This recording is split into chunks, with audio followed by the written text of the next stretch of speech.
महाभारत में अनेक शूर और वीर थे। उनमें से कुछ लोगों की कहानियां राज बनकर रह गई। उनके बारे में जानना काफी दिलचस्प होगा।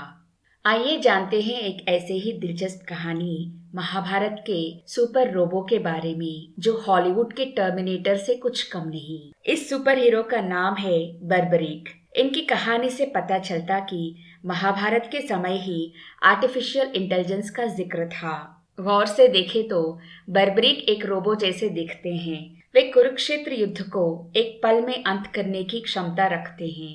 वैसे व्यास के महाभारत में बर्बरीक के बारे में कुछ कहा तो नहीं गया, लेकिन स्कंद पुराण के महेश्वर खंड में इनकी प्रस्तावना है।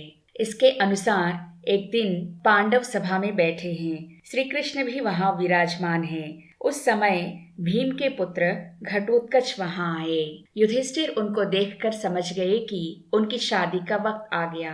उन्होंने श्री कृष्ण से अनुरोध किया कि घटोत्कच के लिए उपयुक्त कन्या ढूंढें। वासुदेव ने उन्हें एक रिश्ते के बारे में बताया। नरकासुर की वधा के पश्चात उसका पुत्र भगदत्त प्रागज्योतिषपुर का राजा बना। उस राज्य में मुरा नामक एक राक्षस है।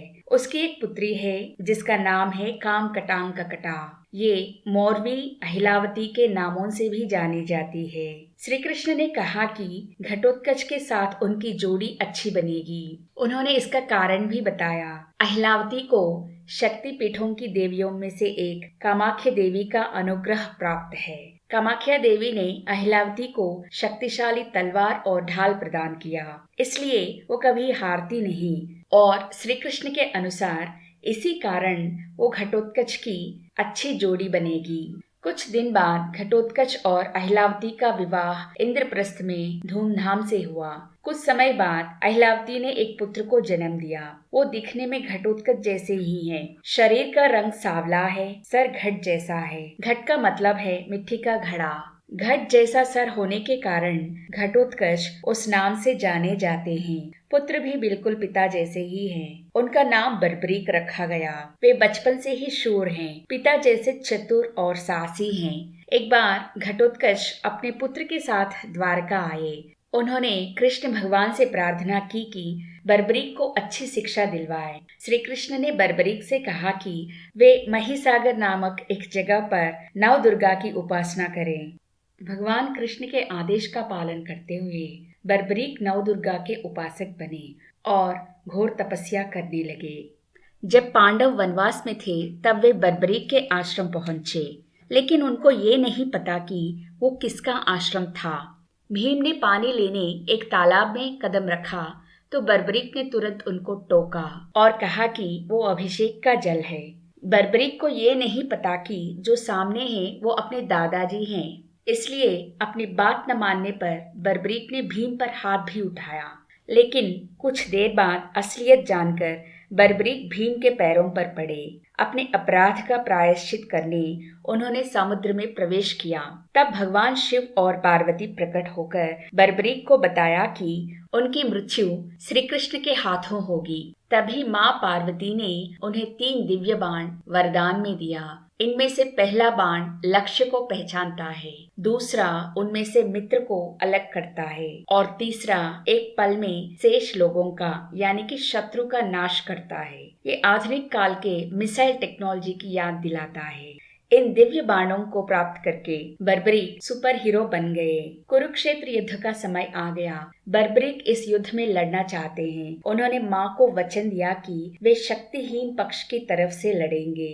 पांडव सिर्फ 5 हैं और कौरव 100। तो बर्बरीक की माता ने ये सोचा कि वे पांडव की तरफ से ही लड़ेंगे। इस तरह बर्बरीक 3 दिव्य बाणों के साथ पांडवों से आ मिले। युद्ध की तैयारियां जोर से हो रही हैं। तब एक सवाल उठा कि कौन कौन कितने दिनों में इस युद्ध को समाप्त कर सकते हैं। किसी ने 18 दिन कहा तो किसी ने 25 दिन कहा, किसी और ने 1 मास कहा। बर्बरीक ने कहा कि वे अपने 3 बाणों से युद्ध को एक पल में समाप्त कर सकते हैं। ये सुनकर सभी चकित हो गए। इस बात को परखने कृष्ण भगवान ब्राह्मण के वेश में बर्बरीक के पास आए। उन्होंने बर्बरीक से पूछा कि क्या वो कुरुक्षेत्र में लड़ने के सक्षम है। इस बात की पुष्टि करने बर्बरीक को एक चुनौती भी दी। जिस पेड़ के नीचे वो दोनों खड़े हैं उसके सारे पत्तों से एक माला बनाकर ले आने के लिए कहा। ऐसा कहते हुए उन्होंने चुपके से एक पत्ते को अपने पाँव के नीचे दबाकर रखा। बर्बरीक ने पहला बाण चलाया। उसने लक्ष्य को पहचान लिया। उसके बाद श्री कृष्ण के पाँव के इर्द गिर्द चक्कर लगाने लगा। बर्बरीक ने कहा कि उनके पाँव के नीचे पत्ता है। कृष्ण ने तुरंत अपना पाँव हटाया। बाण ने उस पत्ते को भी लेकर एक माला बना ली। श्री कृष्ण को लगा कि अगर बर्बरीक उन बाणों के साथ कुरुक्षेत्र में आएंगे तो विनाश निश्चय है। बर्बरीक ने ये भी कहा कि वो हारने वालों की तरफ से लड़ेंगे। इसका मतलब यह है कि जब भी कोई पक्ष शक्तिहीन होगा तो वो उनका साथ देंगे। इससे दोनों तरफ बर्बरीक के सिवाय एक ही नहीं बचेगा। कृष्ण समझ गए कि बर्बरीक की सोच ही चंचल है। ये भी है कि जिनको बर्बरीक शत्रु मानते हैं, बाण भी उन्हीं को शत्रु मानते हैं। बिल्कुल वैसे ही जैसे रोबो मूवी में रोबो कमांड पर काम करता है। इसलिए कृष्ण ने बर्बरीक से एक दान मांगा और वो ये है कि बर्बरीक को अपना सर देना होगा। बर्बरीक समझ गए कि वो ब्राह्मण कौन है और ये भी जान चुके कि अपना अंत निकट आ गया है। वे अपना सिर दान में देने के लिए सहमत हो गए, लेकिन उसके बदले में पूरा युद्ध देखने की इच्छा व्यक्त की। कृष्ण जी मान गए। बर्बरीक की आखिरी इच्छा पूरी करने के लिए उन्होंने एक ऊंचे पहाड़ पर 3 दिव्य बाण रखे और उन पर बर्बरीक का सर रखा।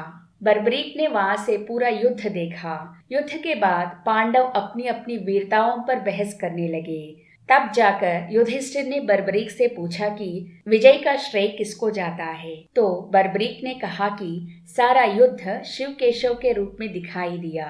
सुदर्शन चक्र ने ही सारा युद्ध किया। काली माता ने अपनी खून की प्यासी मिटाई। उन्होंने ये भी कहा कि युद्ध एक माया है जो कि कृष्ण भगवान की महिमा है। ऐसा कहकर बर्बरीक ने हमेशा के लिए विदाई ली। यह है महाभारत के सुपर हीरो बर्बरीक की कहानी। इस कहानी के बाद हमें कुछ बातें जानने की जरूरत है। श्री कृष्ण ने बर्बरीक का सर मांगा, यानी कि उन्होंने सर को डिसमेंटल करने के लिए कहा। शंकर की रोबो फिल्म में हीरो भी यही कहता है। इसके बाद बर्बरीक ने बिल्कुल रोबो की तरह अपने सर को काट कर दे दिया, लेकिन शरीर के बिना भी सर काम करता है। ये रोबोटिक टेक्नोलॉजी में ही मुमकिन है। और श्री कृष्ण ने 3 बाणों पर बर्बरीक का सर रखा। इसका मतलब ये है कि बर्बरीक के सर ने एक ड्रोन जैसा काम किया।